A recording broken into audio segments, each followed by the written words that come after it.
seperti hatimu Yesus. Tuhan, ini tugas kami, beri keberanian bagi kami. Taruhlah roh yang rela melayani dan menyenangkan hati Tuhan, itu yang kuingini.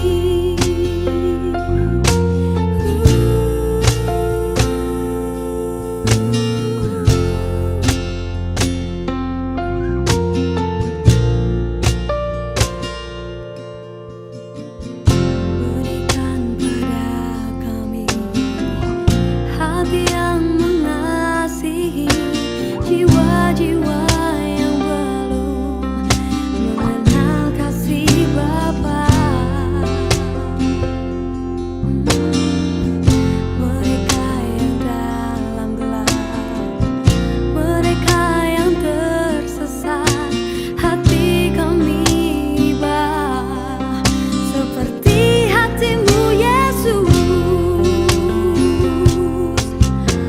Tuhan, ini tugas kami, beri keberanian bagi kami. Taruhlah roh yang rela melayani dan menyenangkan hati Tuhan, itu yang kuingini. 各位基督里的弟兄姐妹们，大家平安！很高兴能够和大家一起来崇拜我们的神。我们把心静下来。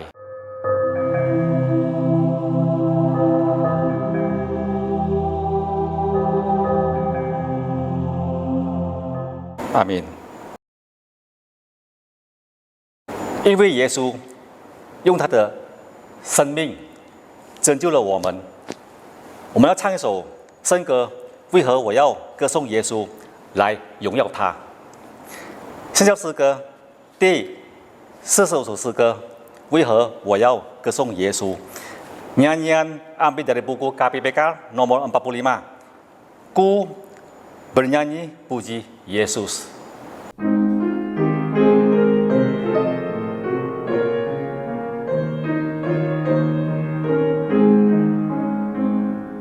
我心灵中充满快乐，因耶稣已拯救我，赞美救主奇妙恩惠，洁净我里外罪过。为何我要歌颂耶稣？为何他对我宝贵？他是我主，我的救主，他是叫我转回。只要一见主的良善，心里满足到永久。只要一见我的救主，我灵即将真正有。为何我要歌颂耶稣？为何他对我宝贵？他是我主，我的救主，他是叫我转回。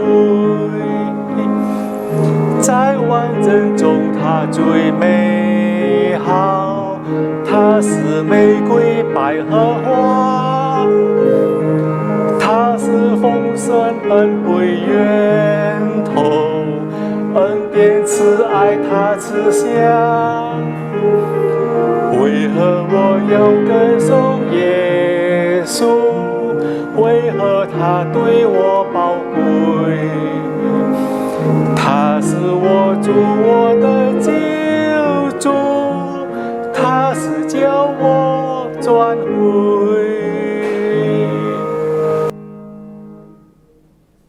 我们的崇拜会是奉靠我们在天上的父、圣子与圣灵的名。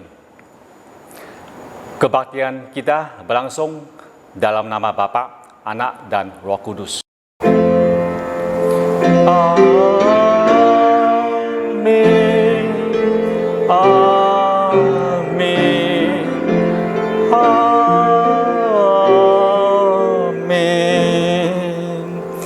神与各位弟兄姐妹们同在，Tuhan beserta saudara. Dan beserta saudara juga. 十里经文是记载在新约圣经罗马书第12章第10节，爱弟兄要彼此亲热，恭敬人要彼此推让。Kata pembuka ambil dari kitab suci Perjanjian Baru Roma pasal 12 ayat ke-10. Hendaklah kamu saling mengasihi sebagai saudara dan saling mendahului dalam memberi hormat. 此刻，我们请古美兰牧师为我们的罪在神面前做认罪罪祷告。Doa pengakuan dosa dipimpin oleh Pendeta Melissa. Saudara-saudara, kita akan masuk dalam doa pengakuan dosa. Mari kita kembali tenangkan hati kita di hadapan Tuhan. Kita mau mengakui dosa-dosa kita. Saat ini Tuhan, kembali kami datang di hadapan-Mu. Kami mau mengaku akan dosa-dosa yang telah kami perbuat. Tuhan, Engkau yang tahu. Kami seringkali ya Tuhan menunda. Kami menunggu orang lain yang melakukannya. Kami seringkali tidak memiliki inisiatif untuk melakukan sesuatu. Tapi kami lebih memilih Tuhan membiarkan orang lain yang mengerjakannya dan kami hanya berdiam diri saja. Tuhan, ampunilah kami. Kami juga mohon Tuhan kiranya Engkau yang menyucikan kami, menolong kami Tuhan supaya kami selalu disadarkan akan peran kami sebagai garam dan terang dunia. Kami mau memulai dari diri kami apa yang kami bisa perbuat, meskipun itu hal yang kecil. Biarlah itu juga boleh menjadi teladan, boleh menjadi berkat bagi orang-orang yang ada di sekeliling kami. Tuhan, jangan biarkan kami hanya berpangku tangan, menikmati berkat-berkat Tuhan tanpa berbuat sesuatu. Kiranya ya Tuhan, Engkau yang terus dorong kami supaya kami ke depan boleh memiliki semangat di dalam melayani Tuhan. Inilah doa pengakuan dosa kami. Di dalam nama Tuhan Yesus Kristus kami berdoa. Amin. 我们相信神已经垂听了我们的祷告。神赐给我们的恩典讯息是记载在新约圣经以弗所书第4章第32节，并要以恩慈相待，存怜悯的心，彼此饶恕，正如神在基督里饶恕了你们一样。Berita anugerah ambil dari kitab suci Perjanjian Baru Efesus pasal 4 ayat ke-32.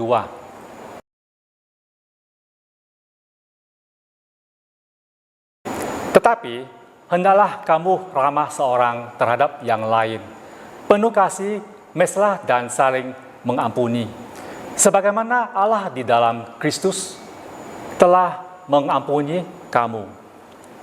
Demikianlah berita anugerah dari Allah. 感恩。我们唱首圣歌，祈求神使我们的心灵得极大的福幸。圣教诗歌第357首诗歌，求赐大福幸。Nyanyian Firman Tuhan ambil dari buku KPPK nomor 357, Bangunkan Jiwaku yang Lesu.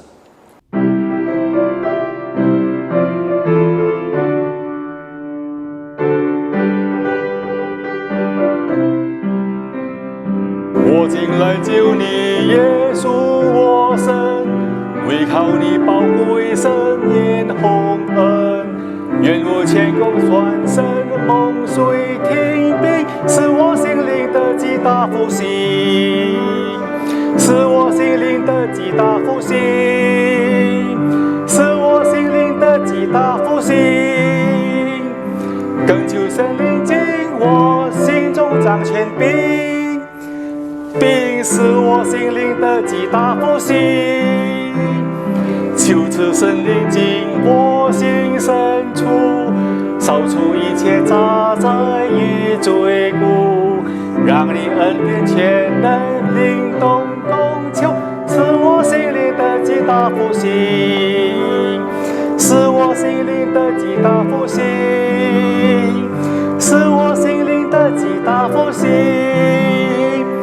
要求神灵进我心中掌权柄，并使我心灵的极大复兴，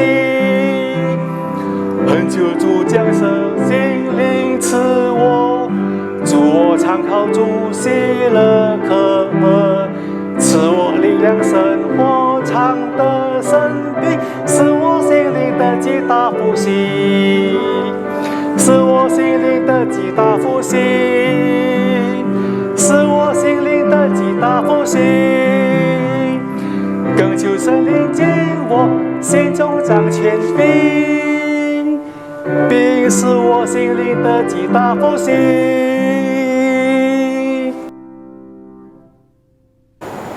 我们请Jan Van Dius杜赖牧师为我们传达神的道。Kami mengundang Pendeta Jan Van Dius Dulai membawa firman Tuhan pada kita.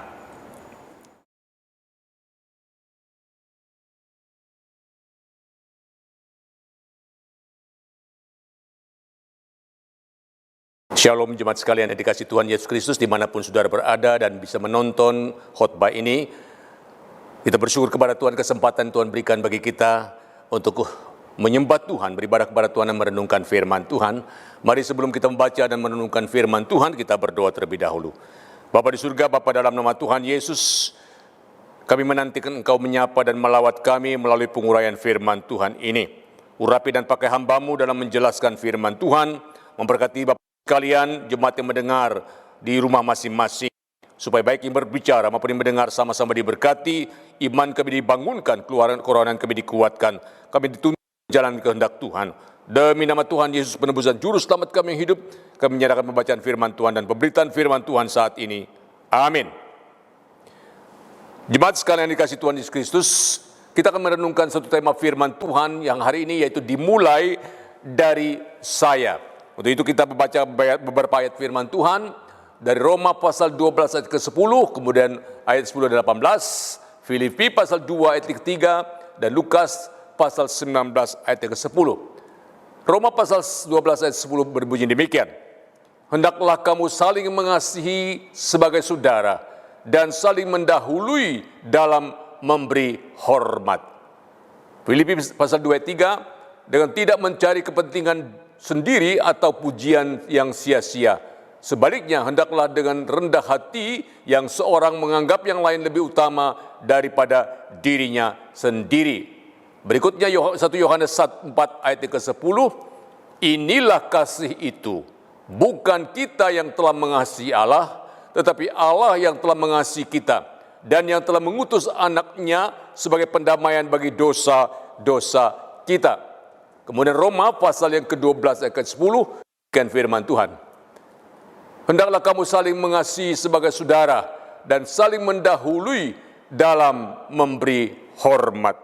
Lukas pasal 19 ayat yang ke-10, sebab anak manusia datang untuk mencari dan menyelamatkan yang hilang. Sampai sekian jauh bacaan firman Tuhan.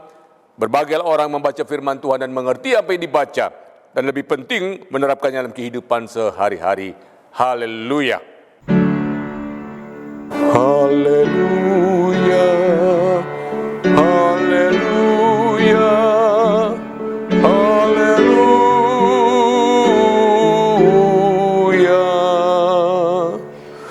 Saudara-saudara jemaat yang saya kasih dalam Tuhan Yesus Kristus, sebagai makhluk sosial Bapak Ibu sekalian, maka manusia itu memang interdependence, ya, artinya saling ketergantungan satu dengan lain. Tetapi dalam hal-hal tertentu manusia itu sangat independen, artinya mandiri, ya. Artinya dia memiliki kebebasan untuk berbuat atau tidak berbuat sesuatu. Itu artinya independen. Nah, dalam relasi dengan sesama manusia, ya, manusia itu memiliki kebebasan sikap, dan khususnya untuk kebebasan untuk mengasihi, kebebasan untuk menolong, khususnya kebaikan untuk kemanfaatan bagi orang lain, bagi sesama manusia, dan seharusnya memiliki suatu kepekaan untuk berbuat baik, bermanfaat bagi orang lain maupun bagi diri sendiri. Saudara, bila kita memulai sesuatu dengan diri kita, ya seperti tema kita, maka kita sudah meminimais hambatan-hambatan yang tidak perlu untuk menolong sesama.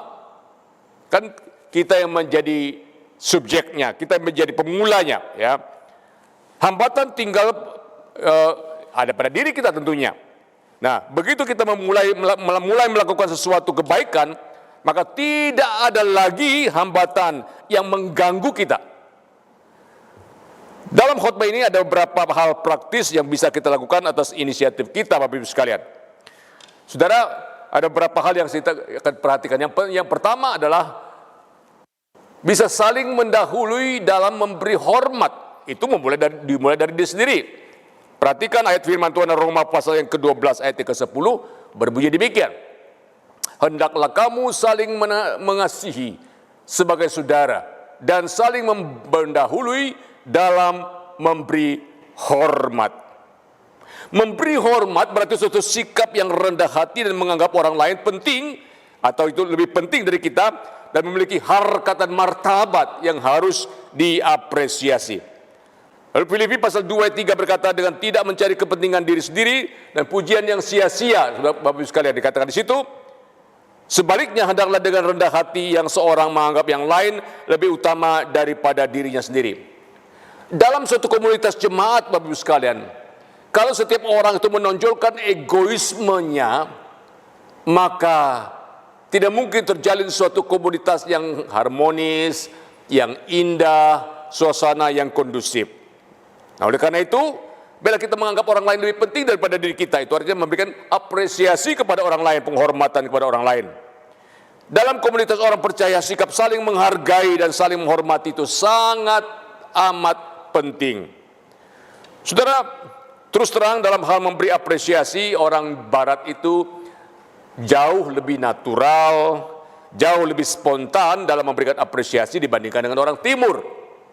Sebagai contoh misalnya, saudara, kalau di luar negeri itu kita naik pesawat terbang, lalu pesawat itu mendarat dengan mulus sekali. Seluruh penumpang bertepuk tangan, memberikan apresiasi kepada sang pilot. Saudara yang pernah keluar negeri mengetahui hal itu. Waktu saya berangkat dari Hawaii menuju ke Honolulu, dari Hawaii ke Maui, waktu terbang atau di beberapa tempat seluruh di Amerika lah. Itu seringkali kalau pesawat mendarat terus orang tepuk tangan. Saya bingung, saya juga ikut tepuk tangan. Padahal di Indonesia tidak pernah tepuk tangan. Di Indonesia bagaimanapun juga hebatnya pilot menerbangkan pesawat, orang diam-diam saja, nggak ada yang memberikan tepuk tangan kepada pilot. Artinya apa? Ya, kita menganggap itu sudah tugas pilot, itu hal yang biasa, ya, sudah seharusnya take it for granted, kira-kira begitu. Beda dengan orang barat, spontan memberikan penghormatan atau apresiasi. Atau sederhana aja, misalnya kita di depan, lalu kita buka pintu, silakan orang masuk. Thank you. Sederhana, ucap terima kasih karena kita sudah membuka pintu. Kalau kita Indonesia orang ngelengkos aja, mana ucap terima kasih, biasa-biasa aja. Itu budaya, budaya, ya. Itu sebabnya kita mesti membiasakan anak-anak kita mengucapkan terima kasih kalau diberi sesuatu. Ayo bilang apa?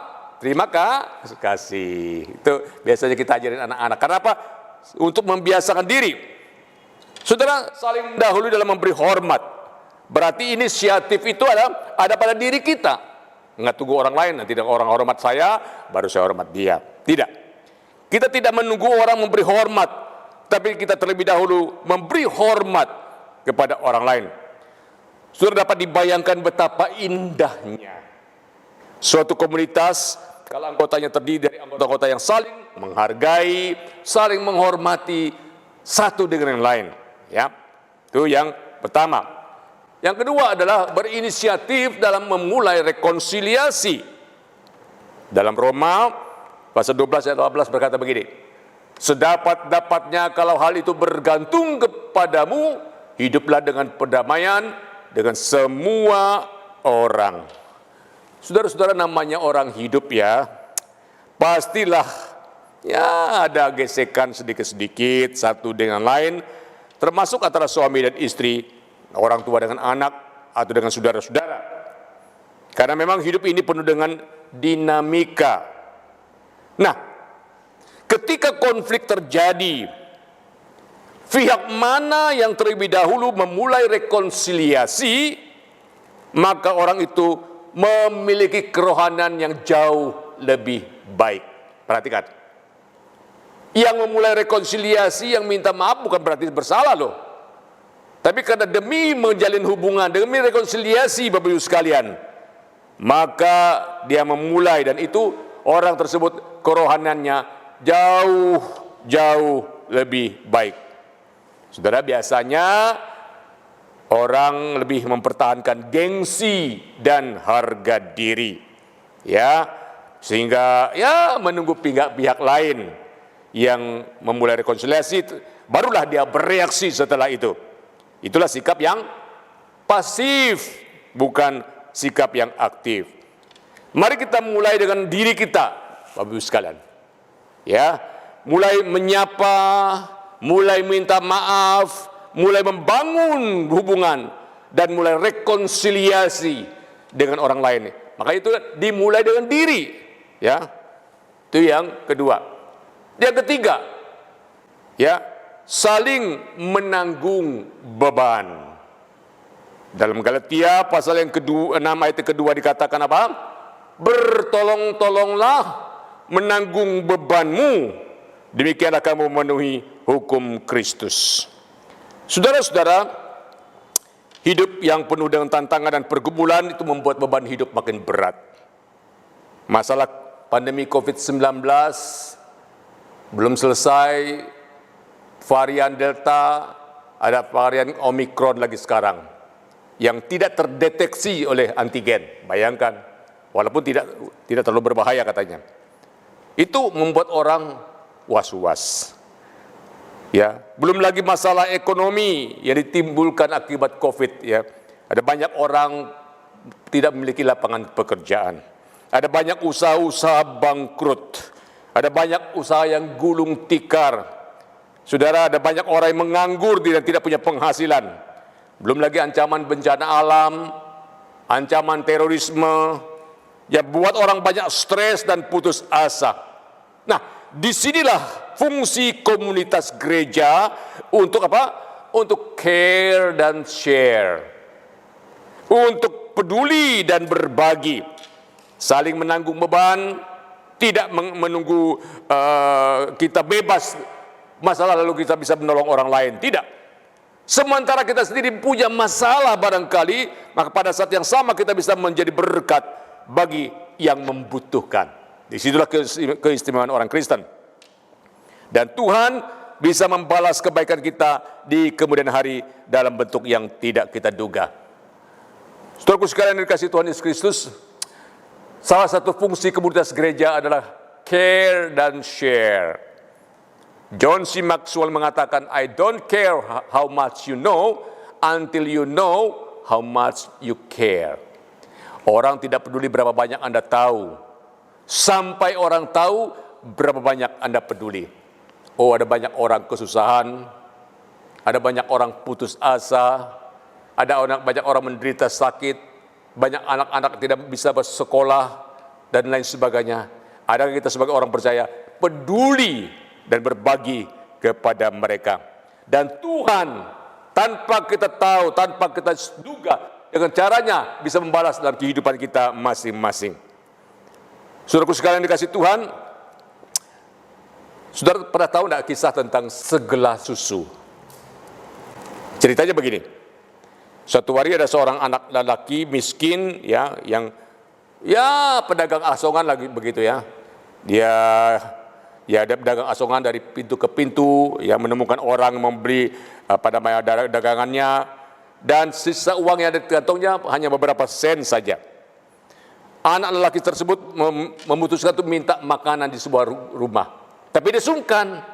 Tapi dekat rumah itu, dia tidak jadi minta makanan, dia minta, boleh tidak saya minta dikasih minum satu gelas, saya haus sekali. Ibu muda yang melihat anak itu compang-camping, kecapean, bikin susu satu gelas. Nah, mungkin dia lapar. Wah, anak itu menikmati susu itu. Dia lama sekali karena dia begitu menikmati. Sedikit. Dia memang haus dan lapar. Setelah selesai, Bu, saya harus bayar berapa? Oh, kami diajarkan mama kalau tolong orang jangan harus tanpa pamberi, jangan minta bayar. Itu saya buat untuk Anda supaya saya melihat Anda agak kelelahan dan kelaparan, ya. Jadi itu berkat untuk Anda. Jadi saya tidak perlu bayar. Tidak perlu. Terima kasih ya Bu, saya sangat berterima kasih Ibu mau memberi saya segelas susu yang lezat, yang enak, yang saya bisa nikmati pada saat ini. Saudara, anak laki-laki itu kemudian besar, dia pindah ke kota lain, dia sekolah tinggi. Lalu Bapak Ibu sekalian, di desa itu ibu itu sakit. Setelah beberapa tahun kemudian ya, sakit dan parah sekali dan tidak ada puskesmas, tidak ada dokter yang bisa menolong, harus dirujuk ke kota besar. Sampai di kota besar, harus mencari dokter spesialis yang bisa menolong ibu itu di penyakit yang sangat berat. Lalu di rumah sakit itu ada seorang dokter ahli bernama Dr. Howard Kelly. Dikasih tahu, Howard Kelly berkata, ini ada pasien dari desa dari mana? Dari kota kecil Sepertinya saya pernah dengar nama kota itu. Dia cepat turun dari tempat ruangan di atasnya, dia turun di bawah dengan jubah kedokterannya. Dia terdekat mendekati ibu itu dan melihat dari jauh. Dia seperti mengenal ibu itu. Tapi ibu itu tidak tahu dia. Lihat, periksa, diagnosa, ibu tenang. Kami akan membuat yang terbaik bagi ibu. Ya, ibu tenang saja. Lalu berusaha mengobati sedapat mungkin. Mulai kondisinya baik dan mulai sembuh. Kira 1 minggu dirawat. Setelah 1 minggu dirawat,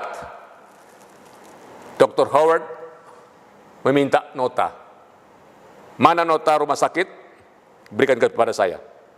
Dia baca rincian besar sekali. Tutup. Dia kasih, tolong sampaikan kepada ibu itu. Waktu nota itu diserahkan kepada ibu dengan amplopnya, ibu itu bergemetar. Barangkali seumur hidup pun saya mencicil tidak sanggup membayar. Karena bayar sangat mahal. Tapi dia memberanikan diri membuka amplop itu. Waktu dia membuka amplop itu, dia kaget melihat angka yang begitu besar. Tetapi di bawah ada tulisan, sudah lunas, terbayar dengan segelas susu. Tertanda Dr. Howard Kelly. Ibu mungkin tidak mengenal saya. Sayalah anak pedagang asongan yang 30 tahun yang lalu yang ibu kasih susu kepada saya. Dan saya masih ingat ibu. Ibu itu menangis. Ternyata di dunia ini ada orang yang Tuhan gerakan hatinya untuk baik sekali. Ibu itu memberikan susu pada awalnya tidak bermaksud untuk pamrih, tidak. Tapi begitulah Tuhan cara membalasnya. Bapak Ibu sekalian dikasih Tuhan Yesus Kristus, ini pelajaran. Jangan kita sungkan berbuat baik, karena Tuhan akan membalas pada saatnya untuk kita semua. Yang keempat, perbuatan baik yang kita lakukan itu bisa menginspirasi orang lain. Jadi kalau kita berbuat sesuatu, yang kita buat itu bisa menggerakkan, menginspirasi orang lain, mendorong orang lain melakukan hal yang sama, bahkan lebih dari itu. Saudara-saudara, diceritakan di sebuah kota di Philadelphia, Amerika Serikat, seorang anak kecil bernama Hattie May Wade. Dia pergi ke sekolah minggu agak telat sedikit. Di sekolah minggu itu sudah penuh anak-anak. Dia mau masuk, ibu guru bilang, keluar, udah gak ada tempat, mohon maaf ya. Dan itu keluar, berdirilah di tembok gereja sambil menangis. Kenapa menangis? Dia pengen ikut sekolah minggu tapi tidak bisa. Lalu Pak Pendeta jalan-jalan di depan apa namanya, pekarangan gereja, melihat anak itu, kenapa kamu menangis? Pak Pendeta, saya pengen mau ikut sekolah minggu tapi tidak ada tempat. Oh, kamu mau ikut sekolah minggu? Sini ikut saya. Pak Pendeta coba cari. Ada di pojok ujung sana tempat yang kecil. Kamu duduk situ ya, enggak apa-apa ya. Terima kasih Pak Pendeta. Dia menyimak guru mengajar dari awal sampai akhir. Oh, dia tersentuh oleh firman Tuhan. Dia pulang ke rumah. Dia kasih tahu, ini anak miskin. Anak sangat miskin. Bajunya juga kumal-kumal, jalan kaki dari rumah. Ma, puji Tuhan tadi ada Pak Pendeta, kalau tidak saya tidak bisa ikut sekolah minggu. Karena ruangan sudah penuh. Ma, kita sumbang gereja ya. Hah? Sumbang gereja? Kita kan orang miskin, nak, dari mana dapat duit itu? Pokoknya kita sumbang gereja, nak.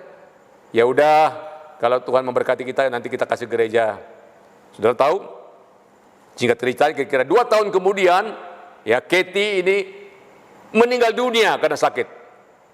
Dan pendeta dipanggil untuk melakukan pemakaman, untuk membicara pemakaman untuk Katie. Untuk Hattie maksud saya. Sepulang dari pemakaman, mereka mengemas kamar tempat Katie ini. Barang-barangnya dikemas, dirapikan, dibersihkan, dan mereka menemukan ada satu dompet kumal. Dalam dompet kumal itu, hitung 1, 2, 3, 4, 5, 6, 7, 8, 9, 10. Ada simpanan uang sebanyak berapa? 57 sen. 57 sen. Waduh.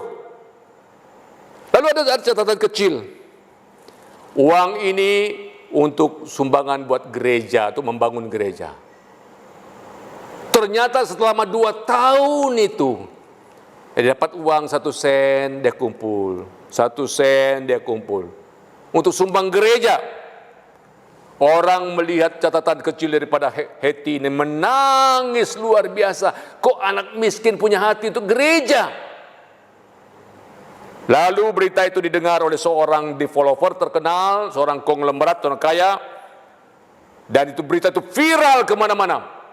Seorang developer terkenal, raja real estate, mengatakan, saya punya tanah luas dan saya mau jual itu untuk gereja. Dan harganya harus ikuti ketentuan saya. Tanahnya luas sekali, harus dibayar dengan 57 sen. Tidak kurang, tidak lebih, harus. Waduh. Jadi uang itu diberikan kepada konglomerat ini. Dia menghargai anak miskin itu. Ini tanah seharga 37 sen. Saudara, ini kisah tentang Hattie May Wade ya, di Philadelphia, Amerika Serikat. Ini ada Russell Conwell, itu pendetanya. Pendeta yang suruh mencari tempat bagi Hattie waktu itu. Dan dari hasil tanah itu dibangunlah, orang mendengar, tergerak, melihat bagaimana, terinspirasi akan perbuatan Hattie yang begitu mulia ini. Sehingga orang tergerak, orang miskin, orang kaya, orang lebih mampu memberikan banyak uang untuk bangun gereja. Sehingga dibangunlah sebuah gereja di Philadelphia namanya The Baptist Temple Church Philadelphia, The 57 Cent Church, gereja 57 sen, Yang sampai sekarang kalau saudara pergi ke Philadelphia, ada gereja baptis yang megah di sana dengan auditorium tempat duduk yang ribuan kapasitasnya dan ruang sekolah minggu yang mewah sekali. Itu dari seorang anak kecil bernama Hattie May Wade. Kalau perbuatan kita ini bisa menginspirasi orang lain, Bapak Ibu sekalian, maka itu berarti perbuatan kita bernilai kekal, mendorong orang-orang yang tadinya acuh tak acuh kepada pekerjaan Tuhan, tidak peduli ke gereja, melihat anak kecil yang miskin ini, waduh, kalau anak kecil bisa memberikan sumbangan, apalagi saya. Dan itu membuat gereja besar ini, tetapi yang mereka ingat adalah jasa daripada Hattie. Saudaraku sekalian, yang kelima, aktif dan inisiatif mengabarkan Injil. Dimulai dari saya. Dimulai dari kita masing-masing. Saudara-saudara, permisi tanya, ketika manusia jatuh dalam dosa, siapa cari siapa? Tuhan yang cari manusia atau manusia yang cari Tuhan? Allah yang cari manusia. Ya. Waktu Adam dan Hawa jatuh dalam dosa, Allah berkata, Adam, di manakah engkau? Pertanyaan itu tidak berarti Allah tidak tahu Adam di mana. Allah tahu. Kayak orang tua kan kalau lihat anaknya mau pergi ke sekolah, udah pakai baju seragam, siap pergi ke sekolah, dalam halaman rumah dia tepuk-tepuk air dalam selokan, dalam lubang, terpercik ke bajunya. Mamanya, "Hei, apa yang kau lakukan?" Tidak berarti mamanya tidak tahu kan? Itu pertanyaan menuntut pertanggungjawaban. Kalau Allah berkata kepada Adam, di manakah engkau? Engkau seharusnya bukan di situ dalam ketidaktaatan, tapi di sini dalam ketaatan kepada Allah. Maka pola ini terus Allah lakukan dari zaman ke zaman, terus mencari manusia yang terhilang. Melalui hamba-hamba Tuhan, melalui gereja, melalui orang Kristen, terus mengabarkan Injil. Allah yang inisiatif, dosa dimulai dari manusia, keselamatan dimulai dari Allah untuk menyelamatkan orang berdosa. Itu sebabnya Tuhan Yesus berkata dalam Lukas pasal 19 ayat 10, sebab anak manusia datang untuk mencari dan menyelamatkan yang hilang. Puji Tuhan. Tuhan berikan contoh dan teladan. Tuhan yang berinisiatif, aktif mencari orang yang berdosa, Bapak Ibu sekalian. Dan 1 Yohanes pasal 4 ayat ke-10, Tuhan Yohanes berkata, inilah kasih itu, bukan kita yang telah mengasihi Allah, tetapi Allah yang telah mengasihi kita dan yang telah mengutus anaknya sebagai pendamaian bagi dosa-dosa kita. Jelas Alkitab mengatakan, bukan kita yang cari Tuhan, bukan kita yang mengasihi Tuhan. Tuhan lebih dahulu mengasihi kita. Seorang pengkhotbah besar bernama Charles Spurgeon pernah mengatakan begini, kalau sekarang saya bisa mengasihi Tuhan, nah itu buktinya Tuhan telah menanamkan benih iman dalam diri saya yang memungkinkan saya untuk mengasihi Dia. Maka inisiatif itu jelas dari Tuhan, bukan dari manusia. Nah, Bapak Ibu sekalian dikasihi Tuhan, oleh karena itu, mari kita belajar aktif dan berinisiatif dalam mengabarkan Injil. Banyak keluarga kita, banyak tetangga kita, banyak teman kantor kita, banyak teman di tempat kerja kita yang belum percaya kepada Tuhan dan mereka mau mendengar Yesus, tentang Yesus. Katakan, Yesus mengasihi Anda. Yesus mengasihi saudara. Yesus mati dan bangkit bagi saudara untuk menyelamatkan saudara. Katakan kepada mereka. Sehingga banyak orang mengenal Yesus sebagai Tuhan dan Juru Selamat pribadi. Urusan mereka percaya atau tidak, itu urusan Roh Kudus. Tugas kita pergi berinisiatif memberitakan Injil. Ya. Surat Yudas mengatakan, selamatkanlah mereka dengan jalan merampas mereka dari api. Tanpa disadari, Bapak Ibu sekalian, orang-orang yang di luar Kristus sedang berjalan menuju kepada kebinasan yang kekal. Anda dan saya mengabarkan Injil, menyelamatkan mereka dari api neraka, api yang tak kunjung padam itu, kekal selama-lamanya, membinasakan orang-orang yang menolak Kristus. Saudara, oleh karena itu, mari kita mulai dengan diri kita sendiri, berbuat sesuatu yang baik bagi sesama dan memuliakan nama Tuhan. Melayani dengan jangan menunggu dilayani. Mengasihi dan jangan tunggu dikasihi. Mengampuni dan jangan tunggu diampuni. Memberi jangan tunggu diberi. Menyapa terlebih dahulu jangan tunggu disapa. Dan menolong sebelum ditolong. Dan mulai dari diri saya. Tuhan Yesus kiranya memberkati kita sekalian. Mari kita tundukkan kepala dan kita berdoa. Bapa di surga, Bapa dalam nama Tuhan Yesus, kami mengucap syukur teladan yang Kau berikan kepada kami ya Tuhan. Bukan kami manusia yang mengasihi Engkau, Engkau yang mengasihi kami terlebih dahulu. Ketika manusia jatuh dalam dosa, bukan manusia mencari Tuhan, Tuhan yang mencari manusia. Yesus datang untuk mencari dan menyelamatkan yang hilang. Inisiatif Tuhan berikan teladan bagi kami. Tolonglah kami yang sudah mengalami kasih Tuhan ya Tuhan.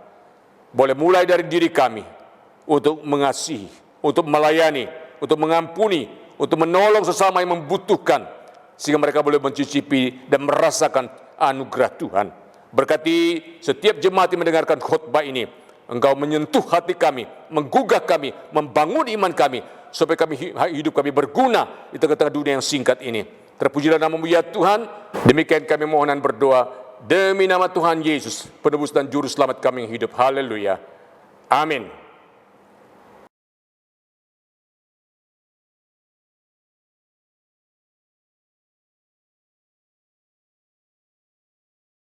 让我们与历代宗教会同心宣读《使徒信经》。我信上帝，全能的父，创造天地的主。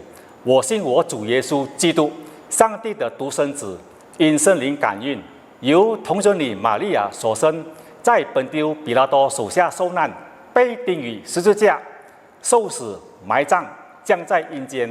第3天从死人中复活，升天。 坐在全能父上帝的右边，将来必从那里降临审判活人死人。我信圣灵，我信生而公的教会，我信圣徒相通，我信罪的赦免，我信身体复活，我信永生。阿门。我们请古米兰牧师为大家代祷。Doa syafaat dipimpin oleh Pendeta Melissa. Saudara-saudara, mari kita masuk di dalam doa syafaat. Bapa di surga, saat ini kami datang di hadapan-Mu. Kami mau berdoa Tuhan untuk saudara-saudara kami. Kami bersyukur untuk Bapak Dance, untuk AI, Ceng Im Tuhan, Mama dari Suryanto, dan juga untuk Hasdiana. Terima kasih Engkau sudah memimpin hidup mereka sampai sekarang ini. Pemeliharaan Tuhan, cinta kasih Tuhan sangat nyata dalam hidup mereka. Biarlah ya Tuhan, mereka selalu datang kepada Tuhan. Kembali ya Tuhan, mau mengandalkan Tuhan, mengutamakan Tuhan, karena Tuhan selalu menolong mereka. Berkati Tuhan ke depan apa yang mereka cita-citakan. Biarlah semuanya boleh memuliakan Tuhan. Berkati juga kesehatan untuk Hasdiana, AI Ceng Im, dan Bapak Dance. Sebagai seorang dokter, Engkau menjaga dan melindungi. Jauhkan Tuhan dari virus, jauhkan Tuhan dari hal-hal yang tidak diinginkan selama menjalankan praktek. Kami terus berdoa Tuhan, berkati Tuhan untuk anak-anak, pasangan. Tuhan biarlah mereka juga boleh menikmati keluarga yang telah Tuhan dirikan. Kami menyerahkan juga Tuhan kembali masa depan anak-anak. Tuhan, dengan hikmat Tuhan mereka boleh mengarahkan anak-anak mereka menjadi anak-anak yang takut akan Tuhan dan melayani Tuhan. Saat ini kami juga mengingat untuk Mama dari Hosyume, untuk AI Ava, untuk Lena, dan untuk Iswihwa. Tuhan, kami berdoa kiranya Engkau yang menolong mereka Tuhan di dalam menjalani hal yang tidak menyenangkan, tubuh mereka terganggu. Tuhan, penyakit sedang ada di dalam diri mereka. Kiranya Tuhan berkenan hadir. Tuhan kembali yang memberikan kekuatan, Tuhan yang memakai obat-obat yang mereka minum. Kami percaya Tuhan anugerah-Mu melampaui segala kesulitan, tantangan yang mereka hadapi. Kami berdoa untuk Iswihwa, untuk Lena, Ii, Ava, dan juga untuk Ama dari Santoso. Tuhan, biarlah mereka juga terus boleh melihat kekuatan Tuhan, campur tangan Tuhan di dalam kehidupan mereka. Mereka tidak menjadi putus asa, mereka tetap percaya, menaruh harapan mereka kepada Tuhan. Kami juga doakan untuk bangsa dan negara kami. Tuhan berkati Indonesia ke depan, khususnya para pemimpin kami Tuhan, sehingga mereka dimampukan melakukan tugasnya dengan baik. Khususnya ya Tuhan, untuk Bapak Presiden kami, Kau juga yang menjaga dan melindungi keluarganya Tuhan dari hal-hal yang jahat. Kami juga doakan Tuhan untuk rencana pemerintah membangun banyak infrastruktur. Tuhan, Kau juga yang memampukan sehingga semuanya terlaksana, dana yang dibutuhkan juga boleh tersedia. Kembali kami serahkan Tuhan diri kami sebagai orang Kristen. Biarlah Tuhan Kau yang terus mengingatkan kami supaya kami boleh menjadi garam dan terang. Kami boleh Tuhan mau saling mendahului dalam memberi hormat. Kami juga berinisiatif Tuhan ketika ada sesuatu masalah, kami boleh melakukan satu rekonsiliasi. Biarlah Tuhan Kau juga yang memampukan kami ketika kami diperhadapkan untuk melakukan sesuatu. Engkau juga yang menginspirasi kami sehingga kami boleh menjadi saluran berkat Tuhan. Kami boleh melakukan perbuatan baik. Berkati Tuhan sekali lagi kehidupan kami. Di dalam nama Tuhan Yesus Kristus kami berdoa. Amin. 我们要为神做奉献，把最好的献给他。奉献经文，诗篇第116篇第17节，我要以感谢为祭献给你，又要求告耶和华的名。Nas persembahan ambil dari Mazmur 116 ayat ke-17. Aku akan mempersembahkan korban syukur kepadamu dan akan menyuruhkan nama Tuhan. 我们唱首圣教诗歌第241首诗歌，救世主凡事引导我来结束这一堂的崇拜会。Nyanyian pengutus ambil dari buku KPPK nomor 241, Tuhan yang pimpin jalanku. "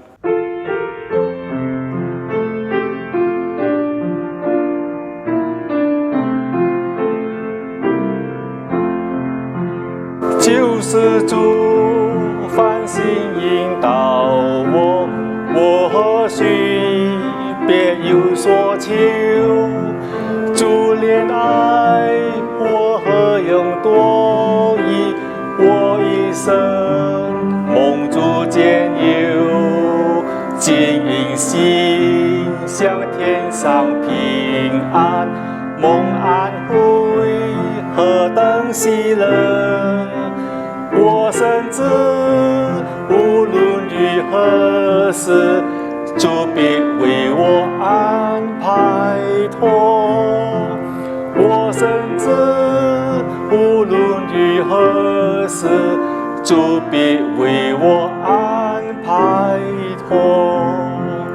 救世主凡事引导我，崎岖路安然走过。于是念主慈恩相助，生命亮日日赐我。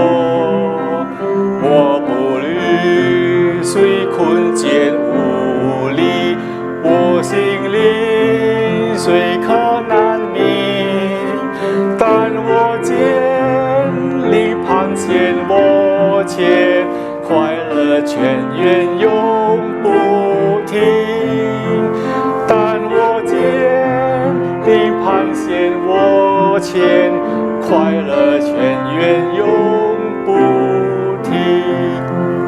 救世主凡事引导我，主慈爱何等丰富，主应许在天父家里为我备安乐住处。到那日我复活变化，如战役，飞光明所，千万年，我仍了歌唱，耶稣凡事引导我，千万年，我仍了歌唱，耶稣凡事引导我。古米兰牧师为我们做散会祝福祷告。Pengurusan dan berkat dari Pendeta Melissa. Saya undang Bapak Ibu, saudara-saudara untuk berdiri. Kita akan menerima berkat Tuhan. Firman Tuhan hari ini mengingatkan kita dimulai dari saya. Biarlah ini juga boleh terus mengingatkan kita, mengingatkan setiap pribadi untuk memikirkan apa yang perlu kita lakukan dan dimulai dari diri kita. Terimalah berkat Tuhan.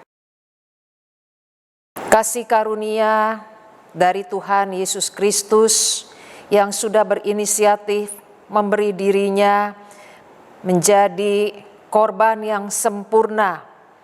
Biarlah itu juga boleh memotivasi kita untuk juga melakukan sesuatu bagi sesama kita.